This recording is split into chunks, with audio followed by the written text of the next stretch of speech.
he would do anything for anybody. My whole family thinks the same of him, so it's and my friends, they're like, wow, you're so lucky. And I would always say, he comes with baggage. You're listening to the Nacho Kids Podcast, where we discuss all things step family related. Real stories, real people, real help. Your hosts are the creators of the Nacho Kids Method and the Nacho Kids Academy Step Family Coaching Team, Lori and David Sims. Hello, Mr. Sims. Hello, Miss Sims. Today, we get to announce another winner to the Nacho Kids Academy Sylvia Krakauer Scholarship. All right, you ready to do it now? I'm ready to do it now. I hear you. Give me some kind of sound, David. Some kind of sound? Yeah, but not the drum roll, though. Oh, like a legit sound? Yeah. Sounds like The Price is Right. All right. So the winner of the Sylvia Krakauer Nacho Kids Academy Scholarship this week is Courtney Q. Congratulations, Courtney. Courtney. We're so proud of you, Courtney. All right. If you'd like to apply for a free month of the Nacho Kids Academy through the Sylvia Krakauer Scholarship, send us an email with a video telling us why you deserve a scholarship to the Nacho Kids Academy. Mm-hmm. Where do you send the email? You send the email to contact@nachokids.com. Or if the file's too big, you can always send us a Dropbox or a Google Drive link. Yep. Just get it to us. Yeah, just get it to us. And it doesn't have to be your sweet little faces in case you're camera shy. All right, so David, let's talk about our guest today. Okay. Stepmom Michelle. Hey, Michelle. Michelle is a member of the Nacho Kids Academy. Woo woo. She's already awesome. Yes, she is. She's already made great strides in her blend. We're very proud of her. Michelle and her husband together have 7 kids. Oh, my goodness. What were you thinking, Michelle? David, don't say that. That's not supportive. But that's what people ask. Like, people asked you that when you married some guy with 4 kids. I know. You remember, like, wow, in the world, what were you thinking? Yeah. And you said, the reason why I married him. It's like, dude, he has a Harley and he's hot. Duh. Oh, darling.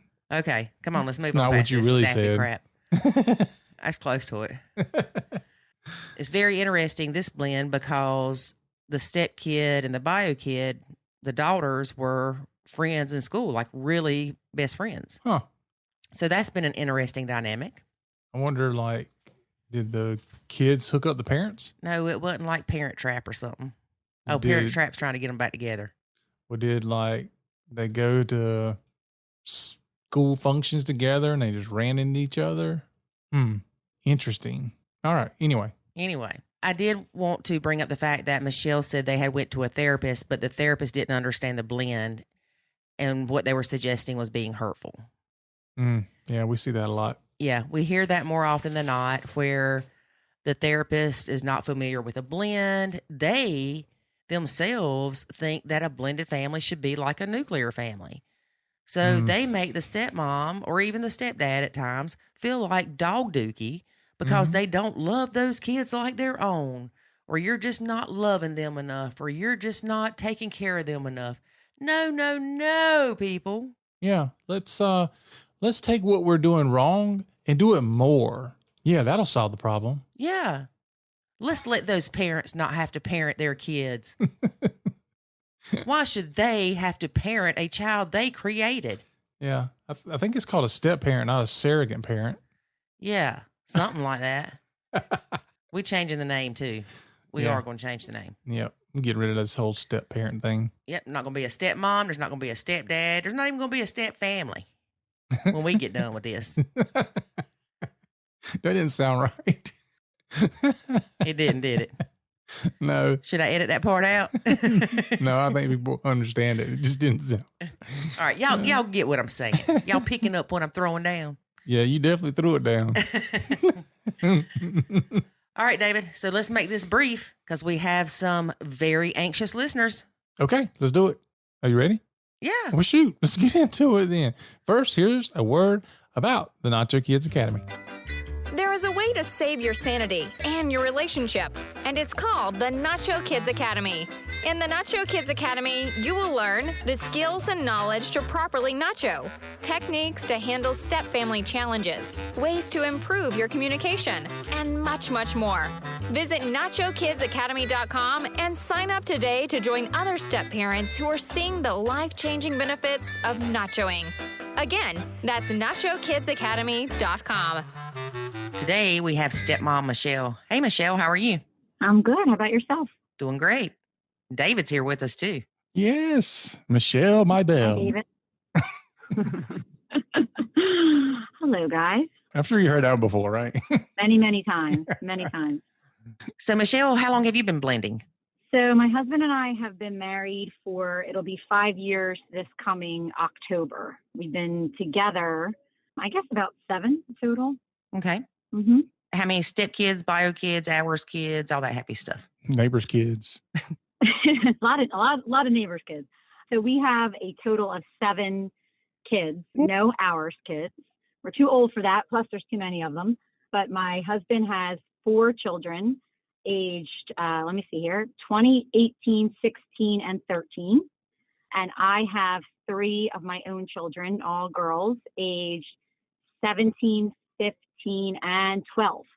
So 7 all together. Yep. It's stressful just listening to. Yeah, tell me about it. So you have all girls, and how many of his are girls? So he is one girl. One girl, the 18-year-old is a girl. The rest are boys. Okay. I feel sorry for her. Mm-hmm.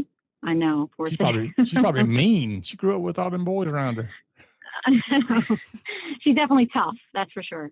So was she accepting of all these new girls in her life? So funny. We agreed to do this podcast. I was thinking back because it seems like step family goes in slow motion. So I was trying to think back when we first moved in and decided to blend and her specific reaction. And I remember writing her a letter about how proud I was of her to accept 4 women, 4 chicks moving into her home. And she was wonderful. She couldn't have been better. Her and my daughter, my oldest daughter, first of all, everybody goes to the same school. So let me preface it with that. We're all in the same school district, all in the same schools. So all the kids knew each other before we got together. That's a whole nother issue in and of itself. But the 2 girls actually were friends. And we were really nervous about that, my husband and I, in the beginning, because you don't have girls, but they're tough. And we were nervous that they were friends. And what if, girls are, they can become enemies just as quickly as they can become friends. And I'm very nervous about that. But in actuality, in the beginning, they were so close. We used to have to kick them out of each other's rooms on school nights because they were hanging out. So it was actually a wonderful beginning, a wonderful start. And she was really, I thought, happy to have us and seen that way. And I treated her kind of like my 4th daughter, that type. She came with us whenever we did anything, she was included. I just kind of looked at her like my 4th kid. Yeah, I keep waiting on that person who says something to the effect of, his son and my daughter were dating in high school and then we ended up getting married. And I'm like, whoa, that would be a mess. It happens. Yeah. And we can get into that because I also have a daughter and a stepson the same age. So we can talk about that. Yeah. I mean, does that make you kind of go, do we need to kind of look at this and keep an eye on it? I mean, definitely. That's everybody. It's with 7 children and all of them basically teenagers at this point. There's so many different relationships going on in the house. Some of the kids have no relationship. Some of them have a super tight relationship. Some of them hate each other. It's so varied. It's completely, it's crazy. The 2, I have a daughter and he has a son who are in the same grade. And they don't like each other. They don't speak and they don't like each other. And so I don't have a worry or fear that there's anything going on in that situation. But I do know that given the fact that they are at that awkward 15, 16-year-old age and go to the same school and have similar friends, that was definitely a big issue where the kids were teasing them, oh, your rooms are across from each other. Oh, we heard you were taking each other to the prom. And it actually, they didn't find it funny and still don't find it funny. And it really has caused a rift, definitely, with the two of them. They're not handling it very well. So, to your point, that's an issue. Yeah. Yeah. We actually interviewed somebody else before that kind of had a similar situation where they were being teased at school. And because of that, they ended up not liking each other, at least now, temporarily, because of the dynamic of what's happening at school. So they push each other away and they treat each other bad just to compensate for the people at school making jokes about how convenient it is that they live together. And that's 100% the situation with these two, 100%. So, not to mention they have completely different personalities. I mean, talk about opposites. So, it's a shame. It's like, I look at them and I'm like, you guys could take this to the next level and rise above it and laugh along with it and play, but they're just not there yet. So that is what is going on, unfortunately, with their relationship, those two specifically. Yeah, I think when you're young like that, your identity is tied closely to how people see you, and so they have to protect that. Definitely. Let me ask you this: Yeah. You said when you were talking about stepdaughter 18, you said in the beginning things were wonderful. You thought that she was glad to have y'all there, so things changed. Yeah. So I mean, and please interrupt me or tell me when to stop at any time. But so back when we got together. So if you do the math, so 5 years ago, which people, if you do do some research and blending and when to blend, we really picked the worst time to do it as far as the ages were, because kind of like middle schoolish for a lot of them, which is tough. But I remember saying to everybody when they were asking, I mean, I'm sure everybody in blended families have gotten, oh, the Brady Bunch. Oh, you guys are like the Brady Bunch. If I had a dime for every time somebody said that, I'd be a quadrillionaire by now. But you don't have an Alice, and that's the problem. Well, we used to say that my stepdaughter was the Alice because he had the 3 boys, I had the 3 girls, and then she was the stepdaughter. She would be the Alice. If we had to do a family photo shoot, a Halloween costume, that's how it would go. But yeah, so I'll tell you what, it was really good. In the beginning, it was, people would look at me like I was crazy. Oh my God, 7 kids, that must be tough. And, oh, did they all get along? And I remember looking at everybody, thinking they were crazy. Yeah, everybody gets along. And they did. I mean, they really did. Some more than others, but they definitely felt comfortable with each other. And I guess people refer to it now as the honeymoon period. So I guess that's where we were. And then I would say my children started having a rough time. Everybody but my oldest daughter. She's actually been the most steady throughout everything. But my younger 2 daughters, their father, you say high conflict bio mom. He's high conflict bio dad for sure.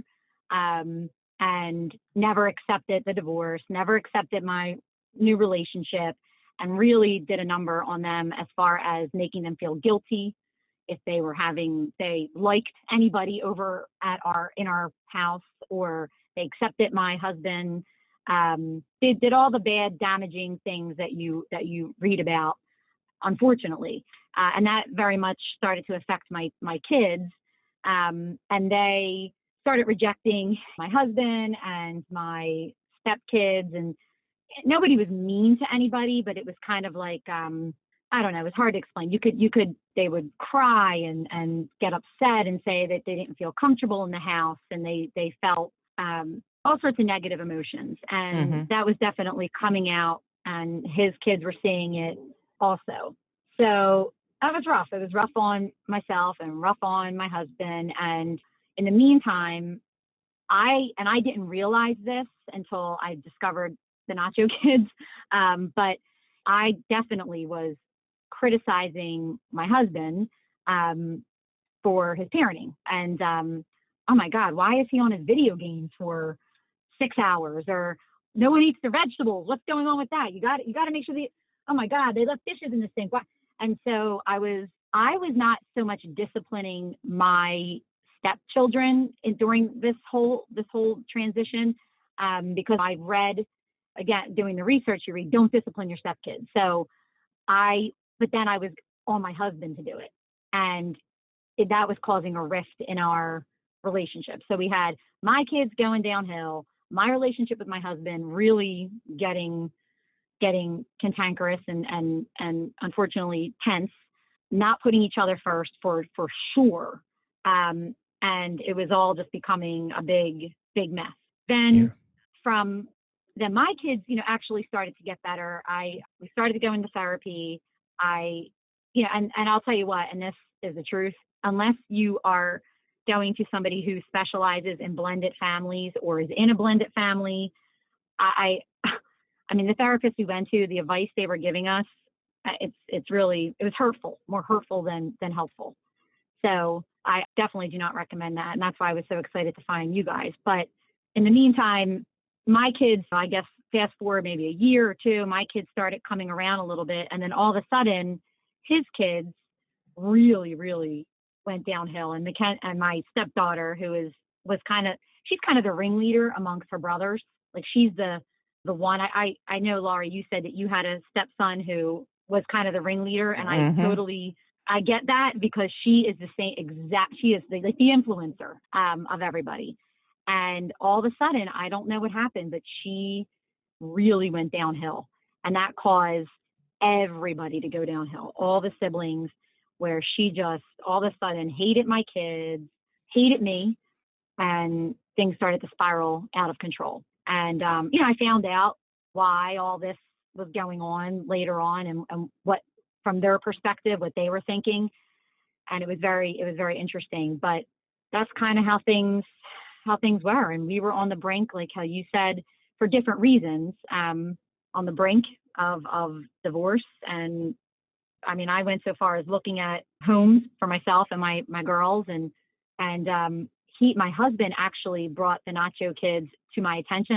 He started listening to podcasts and heard you guys as a guest on a podcast, and said, you really need to listen to this. And that's how I discovered you guys. So that's kind of how things progressed, without getting, I mean, obviously there's a lot more to it, but that's a synopsis. The Reader's Digest version. Yeah. Good job, hubby. Yeah, exactly. Yeah. So, thank God. If you don't mind, unless Laurie wants to go somewhere else with this, let's talk a little bit about what happened. When he came home and he's like, you need to listen to this podcast, kind of talk us through how you started down that path and started to see some change in the problems. Well, so I listened to your podcast after he asked me to do so. And it resonated with me so much. And again, not because I was disciplining my stepkids, but from their perspective, well, first of all, they were very in tune to the rift between my husband and I. And also, they were telling my husband that he was changing because of me. He was unhappy. He was nagging them to do things that he never used to nag them about before. They were not taking it well, and rightly so. Yeah, that's because he's being Michelle by proxy. Because you're exactly going to him, and then he's going to them, and then it becomes, all this is just coming from Michelle. I mean, the same thing I heard. My kids were like, "Oh, that's just coming from Lori. You're just saying it, but it's coming from Lori." Right. Exactly. And I remember his son. He took his kids out to dinner the one night. I wasn't around or what have you, and his son said, "Oh, you'll be divorced in a year." And I know, and it got me. It got to me. It really it hurt, and I was like, something's got to give. Something, we have to change. Something has to happen, because, quite frankly, my husband is literally. I mean, I know a lot of people think this of their husbands, but such a wonderful man, a patient, kind, giving, loving person. He would do anything for anybody. My whole family thinks the same of him. So it's and my friends, they're like, wow, you're so lucky. And I would always say, he comes with baggage. So shut up. So I knew something, it was not him. It was definitely just, it was me or the environment. And Laura, I remember you said to me, no offense, but you sound like you're your your worst enemy. And I'm not defensive about it. You're right. And I definitely saw that. And I think what is so complicated in our household is there's so many children. There's so many different points of views. There's so many different personalities. And also my stepchildren and my own children are very, very influenced about what goes on at the other house.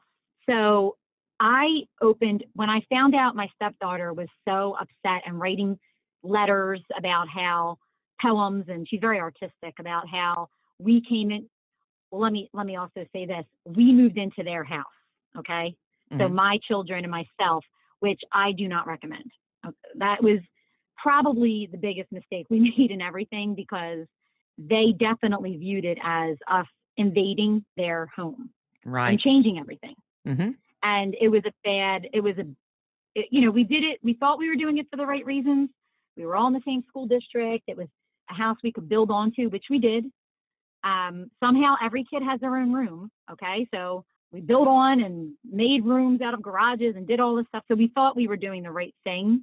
But in essence, it was not a good move. So she would write poems of how we invaded her home and how she doesn't like me and doesn't like my kids. And I was hurt. I mean, it was hurtful because, like I said, we had a very good relationship in the beginning, and it was tough to hear that. So I decided to take her out, the two of us, and kind of have a one-on-one conversation with her and really address some of her concerns. And it was nerve-wracking for me and nerve-wracking for her. But I think that really, really helped the two of us.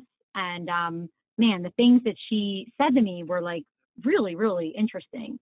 And part of what she was saying to me was, which goes against kind of the Nacho Kid philosophy, which I think I told you this before, Lori, was she would say at her mom's house, her mom's remarried, and they have this relationship where all the kids are completely equal. They discipline each other's kids. It's 100%. You're all in together. Everyone's treated 100% fairly by both parents. And that's the way they work over there. And she really did view discipline as love. And she said to me, I don't understand why you don't discipline my brothers and I. Like when we leave our school bag in the hallway, you don't say anything. So she wanted to feel like I was more like a mom, I guess. Mm-hmm. And another thing that she said to me, which I thought was very interesting, was there was a night we sort of switched our time around so that we would have more alone time with our own children in the house. So in the very beginning, we were all together or all not together. So the kids came and went. We had 50-50 custody. So we had the kids all together, and then they all went to the other parents. And we decided that probably wasn't the best thing for us to do, because I wasn't able to really bond with his kids at all. I was so focused on my own, who were very needy, and vice versa. And so we switched things around a little bit.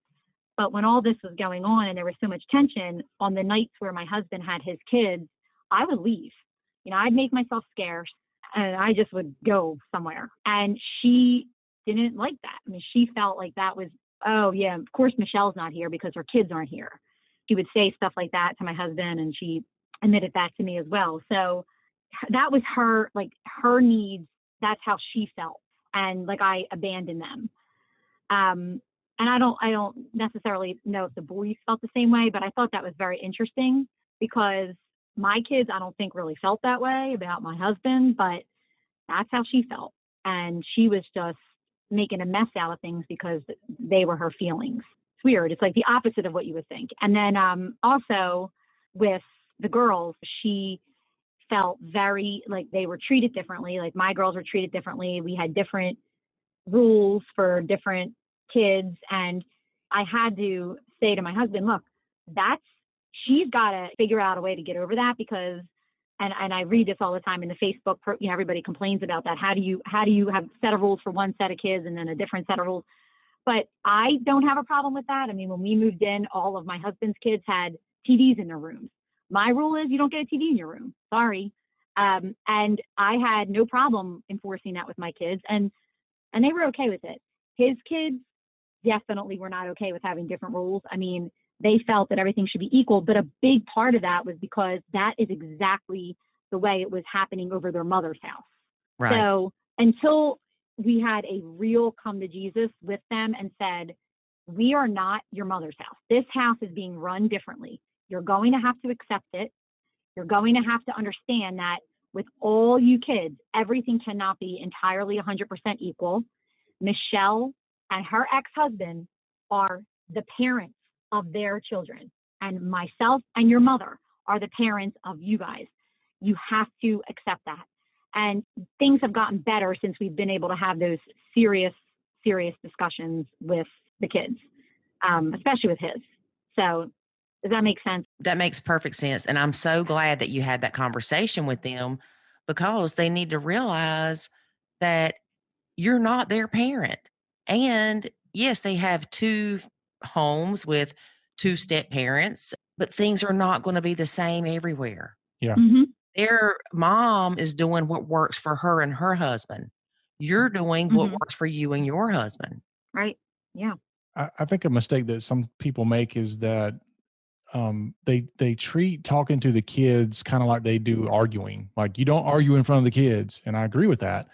That doesn't mean that you shut them out of the other family dynamics. I think bringing them into the conversation, I mean, obviously if they're 3 years old, it doesn't make a lot of sense, but once they start getting a little bit older, it makes sense to bring them into the conversation and let them know kind of what's going on and why it's going on and the differences of things. And especially when they become teenagers, I think they should absolutely be involved in that, because they are being asked to go from two different family dynamics every time they switch between one and the other. You know, for me, I had one step family. It was me and Lori. That was our step family. For the kids, they have two step families.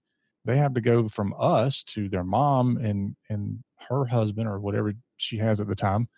And so they're having to switch back and forth between step families, which is something I don't have to do being the parent. Right. Yeah. And I think, and the same went with my children, where my kids would go over their fathers who is still not in a relationship, and really never has been.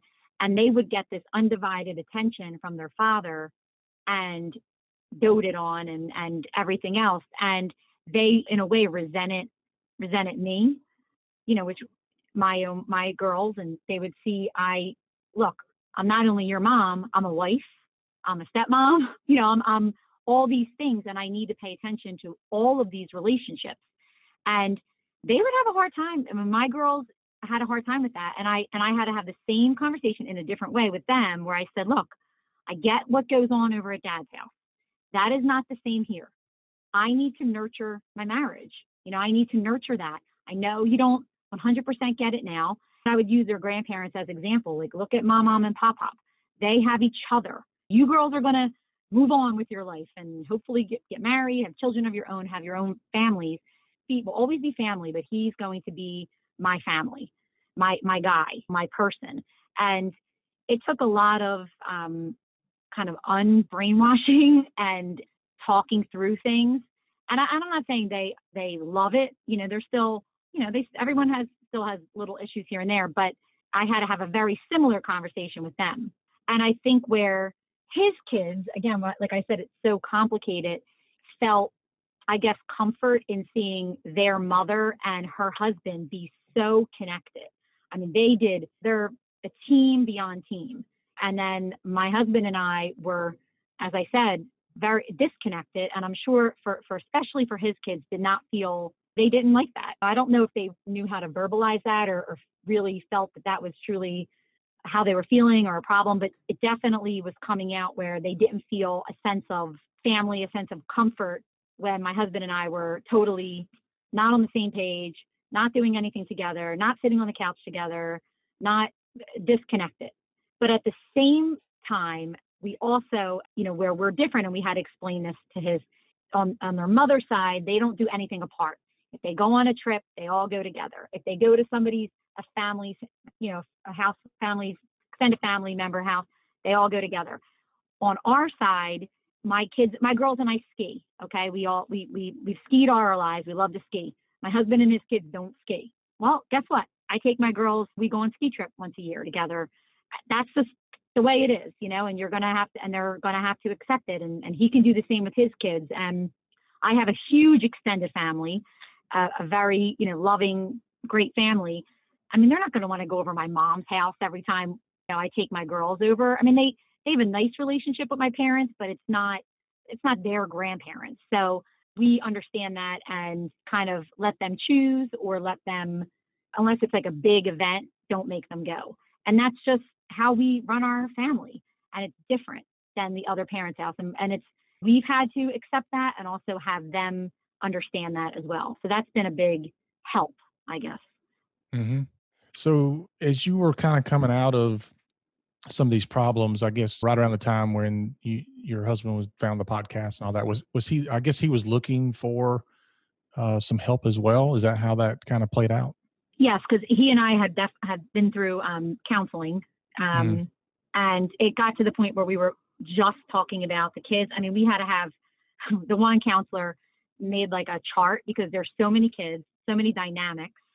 So he would have a kind of like a NCAA March Madness chart, and he was writing down all the kids' names, their ages, and then this one, my husband's ex's family and dynamics and everything. And so we were going, and it was just becoming overwhelming. And really the bottom line was that, the therapists were like, well, we really need to talk to the kids, and the kids, there's no way they were going to therapy. There's just no way. So he was looking online for different things and help. And that's how he came across that, the Nacho Kids. So, yes, he was definitely looking for a lot of help. And really what made me really get involved was the fact that I had to accept, and I think I liked what you had said, David, in one of your messages to me, that what was very upsetting to me was the kids and how they just didn't seem to really like each other anymore. Mm-hmm. They just weren't fighting. Nobody was outwardly fighting, but they were just not getting along. They just didn't like each other and not talking to each other. Family dinners were awful, very, very awkward. And you start to sit there and wonder, why the hell did I do this? Like, why? We should have just stayed dating in separate houses, because all the kids are miserable. They don't like each other. Are we a family? Or I was having a hard time trying to find my identity. And what is a step family supposed to look like? Why are we even called a family when we're really not a family? We're really not. Nobody really speaks to each other. I mean, other than some of the girls have somewhat of a relationship. Why are we all making each other miserable?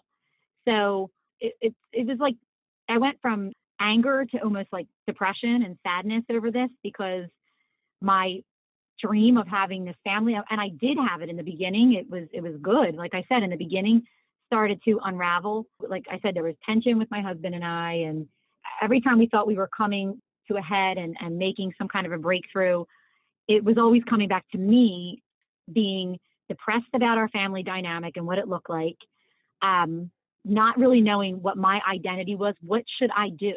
Should I be more like a mother to everybody? Should I not? Should I disengage? Should I engage? I really just was having a hard time understanding.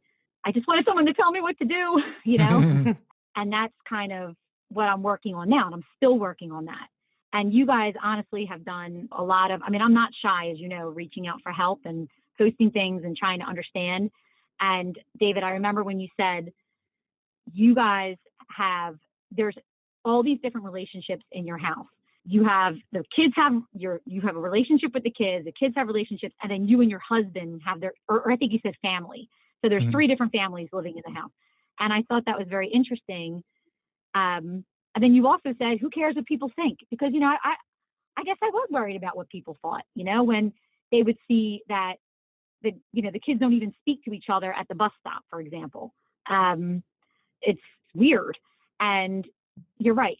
And I told you, we went on a family vacation this summer to Costa Rica. We rented a house, and one of the stepkids, the stepson, who is 16, he's been tough. He just doesn't like the girls, he just can't stand them.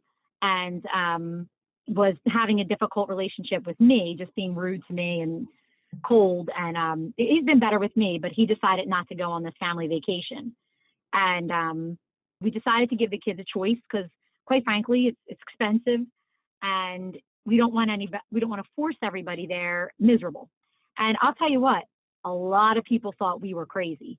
Oh, you can't let a 15-year-old make that decision. You're the parents. You need to decide for them. I'm like, oh, is that what we should have done? Like, I don't know. I mean, what is the right thing to do? Sure, take the step kid with you and make everybody have a miserable time. And it's something they will never forget about how miserable that experience was. That's a great idea. People are awesome at giving you advice when they don't have to live with the consequences of what that choice was. You're right. You're totally right. And I'll tell you what, we had a great trip. It couldn't have gone better. I know my husband was a little sad that his son wasn't there. But it's better than being sad that he was there. Exactly. And he knows that. He's realistic. He's not like, he understands, but it worked out really well. So that's kind of been our philosophy moving forward with things. There's very few things we will force the kids to do. We host Christmas at our house now, and obviously we force them all to come downstairs to say thank you to anybody who brought them a gift, for example. But other than that, it's kind of leaving it up to them. They're old enough to make decisions and decide where they want to fit in and what family. If they want to be part of the family, that's fine. If they don't, and I'm slowly starting to get over it. But I think it's definitely been me. My mindset has been the detriment to the family for sure. I remember when we first started talking to you, we don't want to come out and go, have you ever thought that you're the problem? Because we understand how stressful it is. And it's hard to look at yourself as not being the problem, but being a huge contributing factor, whether it's your unrealistic expectations, your reactions to things, and things like that. But we knew you would get there. We just kind of had to lead you, and then you have to see it on your own and realize, you know what? If I step back, things get calm. So maybe I need to step back. Maybe I just need to let go of these expectations that we're going to be a big, happy family. Yeah. The other thing to realize too is that these things typically are not, they're not permanent decisions. It's not like you're saying, Michelle, you have to step back and that's where you're going to stay the whole time. You're never going to come back into the picture. You're just going to step back for good. That's never what it is. If it's done right, it's all temporarily done. And to relieve the pressure, to rebuild relationships, and to fix a lot of the problems that were created and hurts that were had, and then start moving back into a relationship that is healthy and is fun and is exciting. Definitely. And I think one of the things too, and I'm such a believer in this, it's funny, I said I really wish I could change my career to a marriage counselor now. Because you can't, girl. There's nothing stopping you. What? You're divorced. How could you be a marriage counselor? I said, well, I really think there's something to putting your marriage first in every scenario. And I'm not saying, I know, Lori, I've talked to you about this, about putting your kids versus your marriage first. And obviously your kids in some situations have to come first, but showing these kids you are unified, because especially in a blended family, because these kids, I mean, they can manipulate the hell out of you. And if you are not showing that you are together as a united, front, and that you have to put each other first and you spend time together, why the hell should they ever accept your marriage or accept the blend? If you're not accepting it and you're not putting it first, why should they? I mean, they're not biological siblings to each other. Why should they care? So I've really made a strong effort to do that, and my husband needs that. He's so appreciative of that, and I'm happy to make him happy, and I see it's been such a healthy change for us. But here's the thing: you couldn't put your marriage first because you were so focused on what was not working in the blend and what the stepkids were doing, quote, quote, wrong. You're right. And I was focused. Somebody said you focus more on what your stepkids do versus your own kids. So if your stepkid leaves a bowl in the sink, you're like, it drives you almost to insanity. Like you want to, but when your own child does it, you feel obviously less rage. And it is so true. And now that I realize that, that's helped a great deal too, because it's like all of you are teenagers. You're all little jerks. You're all equal in your jerkness. And it's interesting how you can come to that, really bringing that to your attention. It's amazing because it's so true. And I think so many step parents and stepmoms especially do that. Your own child could leave a sock on the floor, but if your step kid does, you see stars. You want to kill somebody. So knowing that and being realizing that about yourself is really, really been helpful for me also. Mm-hmm. One of the things Laura Petherbridge always says, you see your kids through the eyes of love. You see your stepkids through the eyes of responsibility. Oh my God. Yes. When you see that sock on the floor and it's your kid, it's, oh, sweet little Johnny's sock. Even if it annoys you, you're like, oh, that youngin' could have picked this sock up. But when you look at that sock and it's the stepkids, it means so much more. It means this kid's lazy. They're going to live here when they're 40. Their dad never makes them do anything. They think I'm their maid. I mean, it just spirals because you don't have that bond with them that you do with your own kids. Oh, and that quote, I've said that to my husband and other stepmoms I know. So I think that quote was amazing. That really helped me. And you're so right about that. Oh my gosh. Yes, for sure.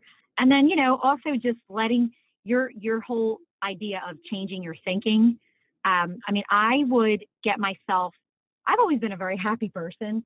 Lots of friends, lots of family, a great job. I definitely saw myself spiraling downhill into depression, which was like foreign to me because I never ever thought I'd become depressed or sad, chronically sad in any way. And I was becoming that way and circling my house. I thought if I knew the stepkids were there, almost giving myself panic attacks about even walking in my home. Mm-hmm. I would text my friends and be like, I'm on my block, but I can't get out of the car. Like, what? Why? It was those ants, girl. Oh, it's like then going into the house, finally I would get myself out of the car and I'm like, what was the big deal? What was I so afraid of? Like, what was I, but like, you're getting yourself so amped up and so, upset for no reason. So you really have to change your thinking, like the way you have talked about. And that's really, really been helpful for me. And also an anchor thought, if something's getting on my nerves, or there's something, I feel myself going down that deep, dark hole, I hold on to something positive. And there's so many positive things in my life right now. So it's been just hearing that terminology and accepting it has been so helpful to me. So that's where I am right now. I'm so proud of you. You have come a long way. Yeah, you're talking a lot about some of the things we do in the academy, or actually talking about all the things we do in the academy. What was your thought process when you joined the academy? Like, I know some people they're in like the Facebook group and they're like, I'm just going to get all I can get out of this Facebook group. I don't understand why I need to join an academy or why I need to invest in this process, because they think it's simply stepping back. So what would you say to that? Well, first of all, like I said, we went to therapy. Okay. Mm-hmm. I think we went through 2 or 3 different counselors. And let me tell you, that cost a fortune. I think it was like $200 a session or something. Oh, gosh. And really, it got us nowhere. Or maybe it was a little less. I don't know. And insurance doesn't cover that much of that. And it didn't really help. So I just don't understand why, if you don't really want to really work on your blend and you're having all these issues that you see on maybe start on the Facebook page and you find some, common ground with some of the people who post, why you wouldn't want to, I mean, for what the academy is charging, like it's unbelievable bargain compared to what you'd be charged for a regular counselor that may or may not know what he or she is talking about. Like you guys resonated with me, and what you were saying resonated with me. And I wanted to make my marriage work, and I wanted to feel happier. I wanted to have someone to talk to, and joining the academy. And I've said it in the Facebook posts. I don't talk too much in those posts, but sometimes I'll hear somebody say something, and I have said, you really have to join the academy. And I'm not trying to sell anything or what you're being charged. It's so worth it to me. And again, having been through expensive therapy and counselors, to me, it just seemed like a no-brainer. And it's helped a lot. You know, it's funny you said that about you're not trying to sell anything. And I struggle with that because I tell people, I'm like, you need to join the academy. And I feel like that I should add a caveat of, look, I'm not trying to take your money or make money off of you, but I want to help you. And in order to do so, I need you to join the academy. And yes, I mean, it costs us money to run all that stuff. It's not free. Of course. And it's just, we see the benefit of the academy that people get in such a short time frame that they would never get out of the Facebook post, because mainly you've got people in the Facebook post that don't understand the method. And they're not going to understand the method unless they join the academy, because it's not a let me respond to your Facebook post and tell you everything you need to know in 25 sentences. Oh, yeah, for sure. I mean, I would say the majority of the stuff that's put on Facebook is absolutely not nachoing. And I know you and your administrators are clamping down on that. But it's bad advice, a lot of it.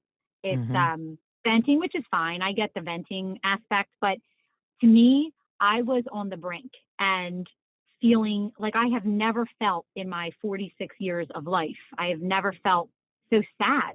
And why was I sad? I literally had the best husband literally on the planet. I had an awesome family. Like, why I need to, and I know it was related to the blend and how I was thinking. And I wanted help. And so it just, to me, it was like, and you can cancel anytime you want. So I just didn't see the harm in it. And it's been obviously, such a help for me. I mean, some of the things you say have been like, I've just quoted a million things, and it's really honestly resonated with me and helped me so much. And I tell my husband I'm like, oh my gosh, listen to what David said, listen to what Lori said. And I feel like I know you guys. And it's helped him as well. So I'm a researcher. I look into things, I Google things. I'm really I want to make everybody happy and be happy myself. And to me, I just didn't see the harm in it. And it's been such a blessing and a benefit to me personally and my family. And believe me, things are not perfect. There's relationship issues in the house, but my mindset has been so much better. That's definitely made everybody happier in the house. So I greatly appreciate that, for sure. Yeah. When it comes to perfection, I'm a big believer that perfect is the enemy of good. And so many people strive for perfection, and they just completely miss out on what could be a good relationship and a good life because they're striving to get something that looks perfect. And there's not anything out there that's perfect. I mean, not even Lori and I's relationship is perfect. There's friction with things, and there's still step family issues that pop up from time to time. And it's not that we're trying to say, hey, come on and we'll help all these issues go away. Nobody's going to do that. What we're trying to do is give you the tools to deal with those things when they happen. Right. Or to change your reaction to things where things do change around you. I remember just a minute ago when you were talking about that you were happy and all of a sudden you started feeling depressed and not happy. I remember that feeling. And I remember thinking, I've ruined my life. I've ruined my son's life. Why do I not even look forward to doing things I used to? I'm dreading coming home. I look forward to going to work. Just any reason to get out of the house. And like you said, the anticipation of the stepkids are coming. It would start on, Friday, and they're not coming till Monday. I think a lot of us get to that point, but the difference is you and I both saw the value in our relationships with our significant others and wanted to make that work so much that we were willing to do what we needed to join the Nacho Kids Academy, to listen to what other people had to say, and to really take a few steps back and look at ourselves. Yeah. Definitely. And I think starting from just my husband's attitude with all this, I guess, he would think I was attacking him with everything, and he retreated a lot. And we're now at the point we're just starting, which has been so helpful. And so we have 7 teenagers, basically. I mean, it is like, it's just like, And I felt like lonely because I felt like I couldn't talk to him because he was so defensive about his own kids. And then he would never, it was like the opposite. Like I would want him to, I would be like, talk about one of my kids. Hey, this one, blah, blah, blah, blah, blah, did this and this and this and this. And I'm like going, I need somebody to bounce something off of. And he would just sit there and like kind of nod at me. Like he was just saying anything to me. And now we're finally, I said, you know, I was able to have a discussion with him and say, can we start, you know, look, we're in this together. We're raising 7 children. They're, you know, 4 of them are in the same high school. Like all these kids are going to college. Like I need you and we need each other. And let's be a little bit more self-deprecating with this. And they're being jerks. Let's say they're being jerks. Like, let's say it. Let's just say it. And he's finally, because I think I've backed off so much, he'll say to me, oh, I can't believe my kid did this. Or what do you, and actually ask my advice on things. Mm-hmm. What do you think about letting my daughter, I mean, because I have teenagers too, you know, and I'm someone to talk to. And I can respond without being so judgmental. Not all the time. Okay. I'm not saying it's 100% perfect, but we become more comfortable with each other and become definitely more of a team.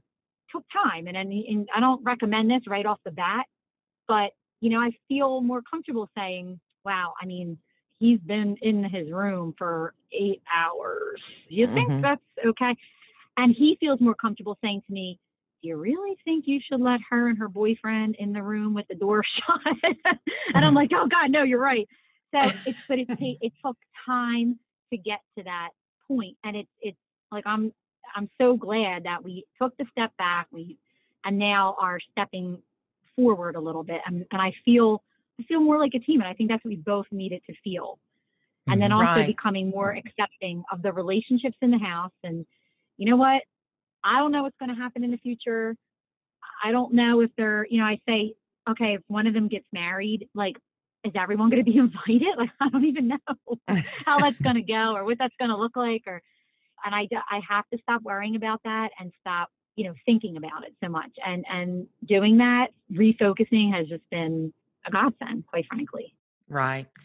And one thing too is the reason that you and your husband are now able to have some of those conversations you weren't able to have before is because he realizes that your comments or your whatever you're wanting to talk about is not coming from a place of judgment. It's coming from a place of love. Yeah. Well, also you have to establish that safe zone, so to speak. So, you know, if I go to Lori and I say something about my kids, and then she comes back with like this huge attitude, like she gets mad about it, then I'm like, dude, I am not talking to her about my kids. She gets all crazy about it. Or the other thing is that you have to be okay when your spouse, you go to your spouse and you say, well, do you think he should be on the TV for 8 hours? And he goes, I don't see a problem with it. Then you got to be okay with that. And that's where I think a lot of people make a mistake is they feel like when they mention something, the action needs to happen. And that's not always the case. Somebody may not feel like they need to take action on something. And if they don't, then you kind of have to be okay with it. They're the parent. They're parenting their own kids the way they want to do it, whether you agree with it or not. 1 million. And that's that's the very first thing I learned from the Nacho Kid Academy, from listening to your very first podcast or your interview, was just the basic, which is they are not your kids. You are not responsible for them. And that has just that in itself is like, wow, yeah, you're right. It's kind of like eye-opening. And yes, and believe me, when I say things, sometimes my husband agrees with me, sometimes he doesn't. And that's okay. Nothing's hurting the family. Nothing's affecting us long-term. It's all okay. So yeah, it's like you can breathe a little. Yeah, you definitely can breathe a little better. I think maybe we should add a course to the academy with me saying, they are not your kids. And then David saying, but I don't want their teeth to fall out of their head. And me say, they are not your kids. You know, kind of replay the conversation that I had with Mr. Butler at the time when he kept telling me they are not your kids, because it took me, 862 times of him saying that and then me leaving and making fun of him. Then all of a sudden it's like, wait a minute, they're not my kids. I'm creating my own misery. It was like just a ray of sunshine. And girl, the weight of the world was lifted off my shoulders. I felt happy again. I wasn't depressed. I wasn't thinking bad thoughts about tying kids up to trees with duct tape. I'm just kidding about that though. Kind of. Yeah. And I was sure. sitting there going, this is the same thing I told you for a year. See, Yeah. David. Yeah. My husband too. I know. You guys have something. I'll give you that. Oh, they have something. It's like, I've been trying to tell you to back off for the longest time. And then some counselor tells you and you're like, oh, okay, I'll do it. Yeah, we needed that. Give us a break. Sorry, Lori. But the other thing too about the conversations with your spouse is you always want to make sure that you limit the number of conversations that you have that are those types where it's like, look at what your kid's doing or not doing. And if your communication becomes just that, which is a mistake we made, it's like every time Lori and I would talk, it was all about who's doing what and what problems are causing, and they're not doing good in school, and they're not doing their homework, and they're not listening to me, and they're not cleaning the room, and they're not brushing their teeth. After a while, it's like, look, I don't really want to have a conversation with you. Oh my God, you and my husband should talk. That's exactly, and you're right, and that's exactly such a major problem, and so it's, yes, I feel like this is what I'm saying. This is why you guys resonated with me so much. I'm like, are they me and my husband, like in a former life or something? We tap into your cameras on your laptop. Yeah. Oh God. Oh geez. Hey girl, get your husband to be a guest on the podcast. Oh God. I don't know. He just said, I walked out and I told him I was doing this, and he goes, take it easy on me. Oh.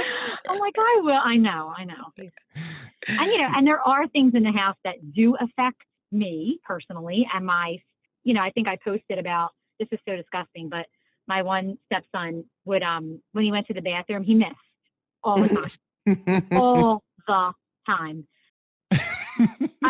Seriously. It just was something I just couldn't ignore. And, so now I just tell my husband, I'm like, hey, can you take care of the toilet? Can you take care of the toilet? Can you take care of the toilet? Can you take care of the toilet? I don't know why they made the hole so small.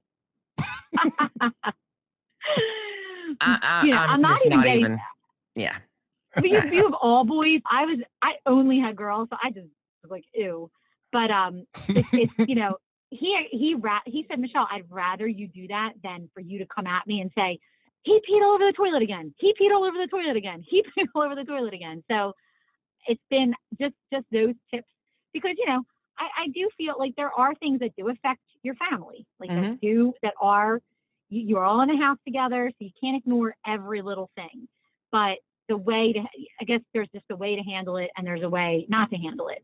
And I've really, hopefully, done a better job with that. So I don't want to downplay. I mean, listen, I think people, you have to empathize with some people who are living in filth or what have you, and that does have to be addressed. But there's, like I said, there's a way to handle it and a way not to handle it. So, and you guys have really given me a lot of tips for that too. Yeah, we talk about oftentimes, especially when the new people join the academy, that there are two conversations that are always going on. There's the what you say, and then there is what somebody heard you say, and they are often not the same. Yeah, for sure, definitely, 100%. I want to go back one more time to something that you said. You touched on not making the stepkid go because they didn't want to go. And we know from experience, if you make a kid go to something, they will make everybody have a miserable time. The same thing with a stepmom. If she doesn't want to go to little Johnny's 5-hour softball game, don't make her. Because she's going to be miserable. You're going to be miserable. Everybody's going to be miserable. It's okay for people to not want to participate in things. Thank you, Lori. Now, you giving me a reason not to go to anything for Jackson anymore. She's like, that does not apply to you. Except for David. Yeah, except for David. No, I honestly have been very lucky with that, Lord. I mean, my husband never, ever put pressure on me to do anything related to my stepkids ever, to the point where I was like, do you want me to come to some things? And now we do go to each other's kids' stuff sometimes, not everything. If you want to. Not every little thing. If I want to.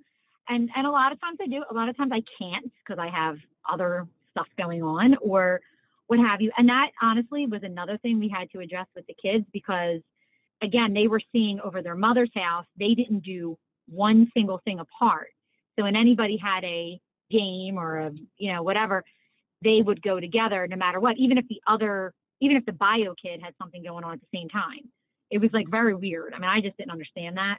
And my husband had explained to his kids that, sometimes Michelle, isn't going to go to everything with me. She can't, or she doesn't want to, or she has other things, or, what have you. So that, weirdly so, that had to be an expectation we had to make, especially his daughter understand. But no, you're totally right about that. It's like, there's nothing worse than having somebody there sulking, whether it be an adult or a child. It just ruins the time for everybody, for sure. I don't know that the bio parent necessarily wants to go to everything. I think we do it out of obligation. No. Oh my gosh. Truth. Please. I know. I know when Lori was like, I need you to go with me to the parent teacher conference thing. And I'm like, what? I don't want to go to that. I don't even want to go to it when it's my kids. Well, he has to remember, though, is Jackson at the time was going to a private school, and David knew everybody at that school because his kids had been going there. So I did want him to go with me. Right. It was a different reason. It was for a different reason. I was going for her. I wasn't really going for the stepkid. Well, and we also have to remember that Jackson was 4 when David and I got married. So his relationship with Jackson is a lot different than the relationship I had with his kids at Jackson's age. Look, I got a better relationship with Jackson than she does. Oh my gosh.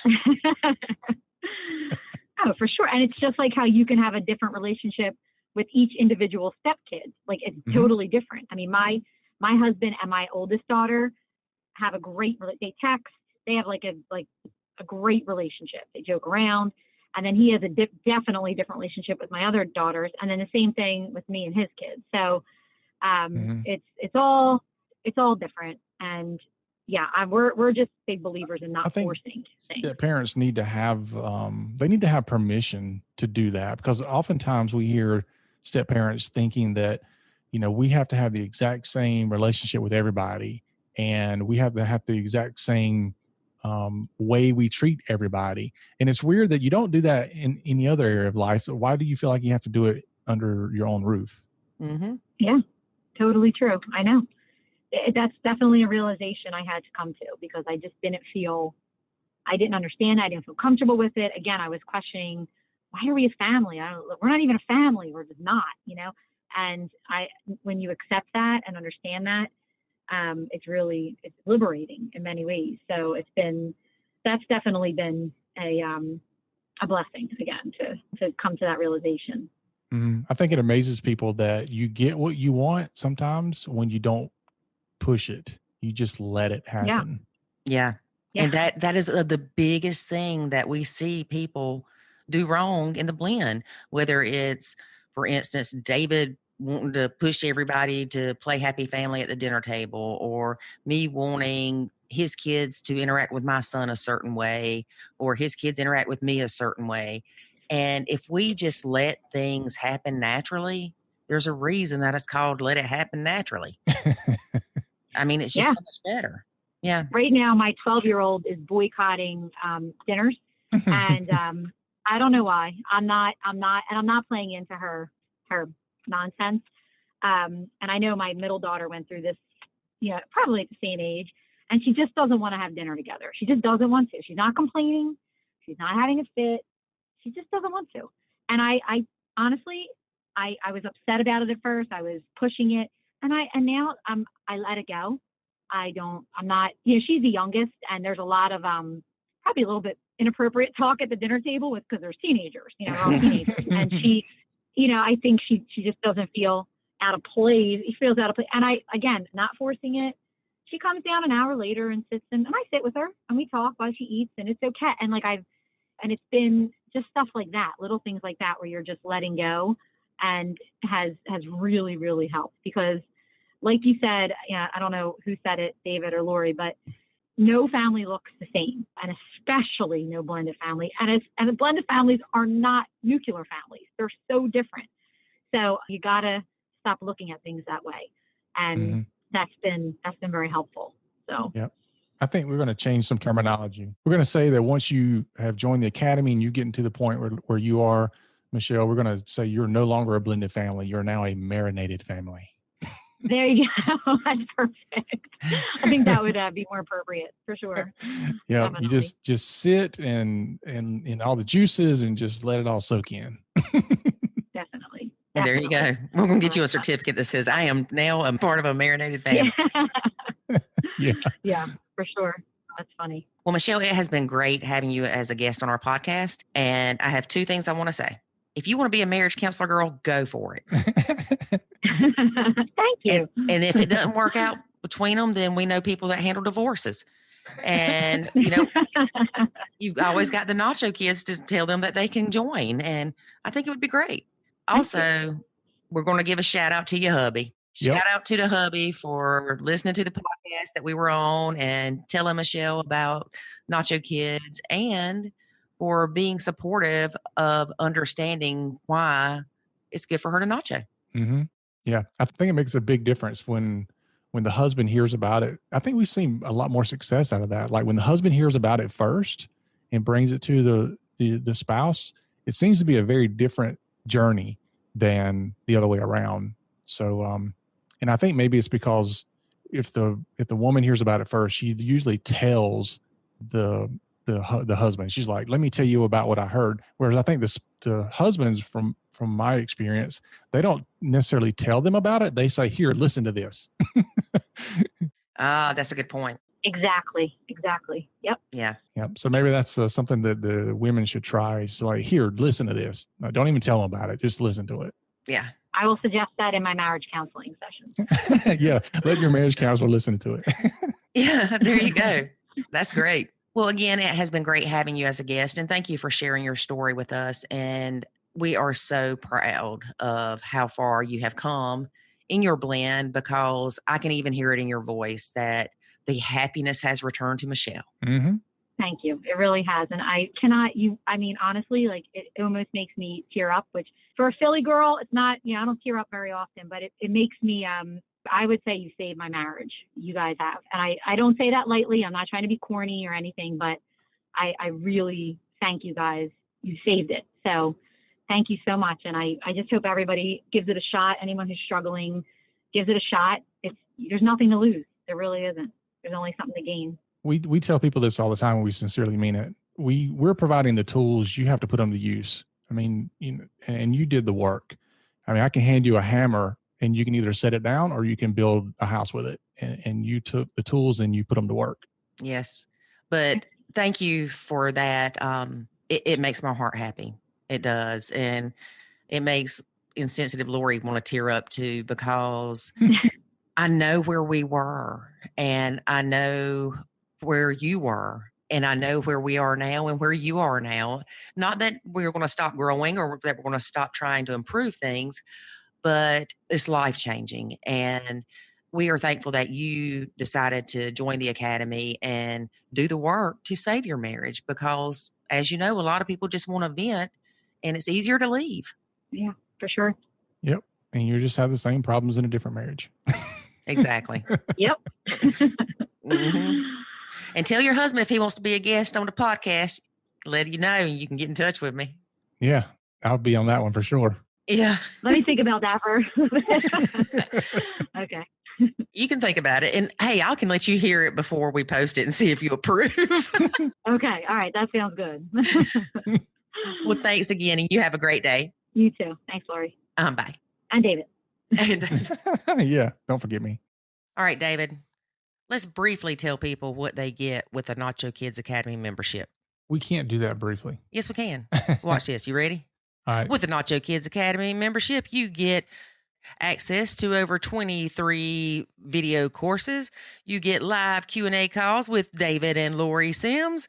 You get access to an anonymous community. You get challenges, month-long challenges to help you change your stinking thinking, to improve your self-love, and the Nacho Kids Boot Camp. Mm-hmm. And there is also a private journaling feature. Don't worry about losing that key to your diary. It's all in the Nacho Kids Academy.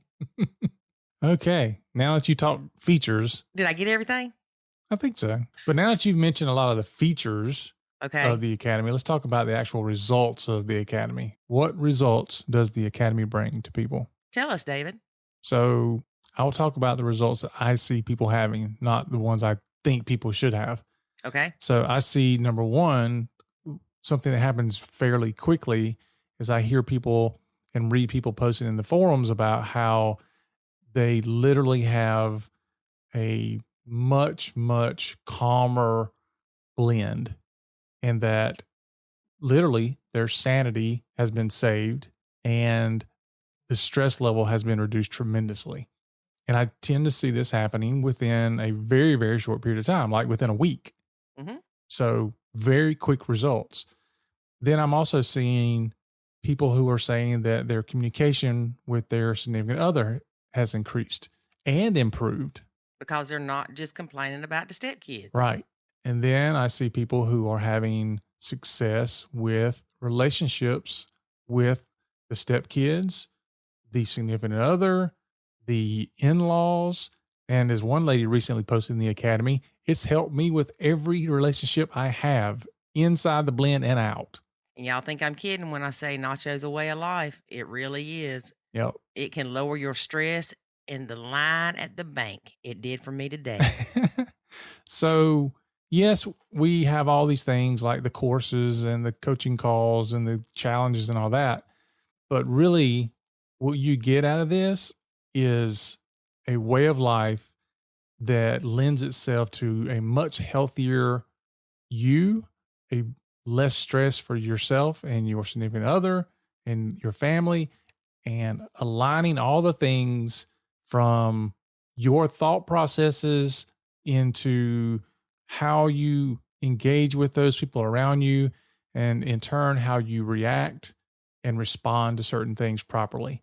And it is a complete way of life. It's a culture change for people. And once that clicks for them, the results are absolutely amazing. But it is a process. It is a process. And we often do get asked, like, well, how long does it take to nacho? Which you and I laugh because it's like there's no such thing as how long does it take to finish it. It takes as long as it takes you to get from step 1 to step 2 to step 3 and to step 4. It is a process. And even though we see changes quickly, you can't stop there. You have to make it through the process. Yeah. Well, I think one misconception is that there's an end to it. And no, there's no end. I'm still nachoing after 11 years. And I think that's the part that's funny is people look at it as like it's a course. Like, when do I graduate? And you can tell when they finally catch on, they're like, oh my gosh, this is how I'm going to do things from now on. This is how I'm going to approach life from now on. Now I get it. And I almost want to like have a graduation for these people. Like, you graduated, your eyes are open, you now get it. Mm-hmm. You know, the very first person that signed up for the Nacho Kids Academy has told us when their time came for renewal that they were going to be a member for life. Mm-hmm. Yeah. Yeah. The very first person that signed up is still a member. Yes. So, an active member too. Mm-hmm. Going on almost 2 years. Uh-huh. Yeah. And wow. Have we really had the Nacho Kids Academy for 2 years? I believe so. That can't be right. All right. Well, you can look it up later. Okay. But I think that is right. So anyway, I just wanted to tell y'all a little bit about what the Nacho Kids Academy is, because we have people ask a lot of times, and they're like, well, you know, what if I can't join this, or what if I can't attend this, and is it self-paced? Yeah, it's self-paced. Mm-hmm. It's self-paced, and if you can't make it to the Q&A coaching calls, you can submit a question, and we answer those questions and post them in the Academy. Yep. And we record those Q&A calls, so you can go back and watch them, even if you attend, because we know some people who attend and then go back and listen to them again, because oftentimes when somebody's talking to you at the time, your mind's kind of running, you know, it's like you're thinking about the next question you're going to ask, or, you know, you might have things around you that's interrupting you. So being able to go back and listen to that is pretty valuable. Yep. And we have too, and this is another thing I like about the coaching calls, is we have some of the members that have been there for a little while. When they start coming into the coaching calls, we find that they are being helpful to other people in the coaching calls as well. Yes. And I really, really love that because everybody's situation is unique. And it's amazing how one person's situation can speak to another person's situation. And they may only be 3 months ahead of them. And so when you have somebody who comes in and they're like, we just signed up yesterday, and they're talking to a couple who signed up 4 weeks ago, and they're like, oh yeah, we were where you were just a month ago. And then these people are going, oh my gosh, we can make it that far in just a month. And it just turns a light bulb on for so many people, and it gives them hope. And you can tell when they have that switch, when they go from hopelessness to having hope, which we hear a lot of people talk about that in the Academy forums as well. Right. But I just love seeing that switch turn on for people. I like it when we're on the coaching calls and you see the husband poking at the wife or the wife poking at the husband, like, listen to this. And then all of a sudden it's the roles reversed. Yeah. And they're like, Lori, I didn't want you to say that. I'm like, look, we're not here to tell you what you want to hear. Yeah. Well, you bring up a good point, which is we don't sugarcoat it. And we will find the things that you have going on in your life or your blend that are problematic. And we're going to point those things out. And sometimes that means people are like, what do you mean I'm the problem? Or do you mean that what I did was wrong? David, we don't come out and go, excuse me, Mrs. Jones, you are the problem. I do. No, you don't. I wouldn't let you do it. You'd be banned. I know. Kick me out. Nope. We wait until Mrs. Jones goes, the other day I was thinking and I realized that I'm part of the problem. And we're like, bingo, ding, ding, ding, ding. You're on to process 3. Yeah. No, we do lead people down that path to help them self-realize. We lead you to water, but we can't make you drink. Ain't that true? Because we've had some people just flat out dehydrated and fell out. And you're like, dude, here's the water right here. David, stop. What? We ain't had nobody fall out. We did. They DFO'd. They done fell out. No. We ain't had nobody DFO. All right. So if anybody wants more information about the Nacho Kids Academy, guess where you can go? NachoKidsAcademy.com. That is correct. But shoot on over to the Academy. And as we talk about every podcast here recently, we do have a drawing going on, contest going on, so you can get a free month. So take advantage of that. Get in there. It's not a contest. Okay. What is it? It's a scholarship opportunity. Okay. That's what it is. So do that.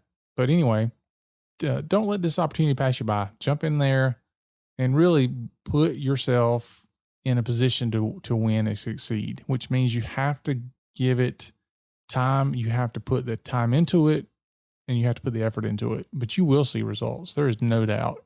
All right. Anything else about the Academy? Nope. That's it. I'm done. You done? I'm done. Anything else you want to talk about? Nope. All right. That is our show. I'm kidding. So I knew it. I'm kidding. Join us next week when our guest has a nice English accent. Oh, goodness. Here we go. And I just love it. Such pleasantries. They don't say pleasantries. All right. They don't say all right. All right. We have a stepmom from the UK. True. We do. Yeah. And she'll be on here next week, y'all. All right. Until then. Life is good. When you nacho. Crunch, crunch. Chomp, chomp. Thanks for listening to this episode of the Nacho Kids Podcast. Find us online at nachokids.com. Until next time, remember, life is good when you nacho.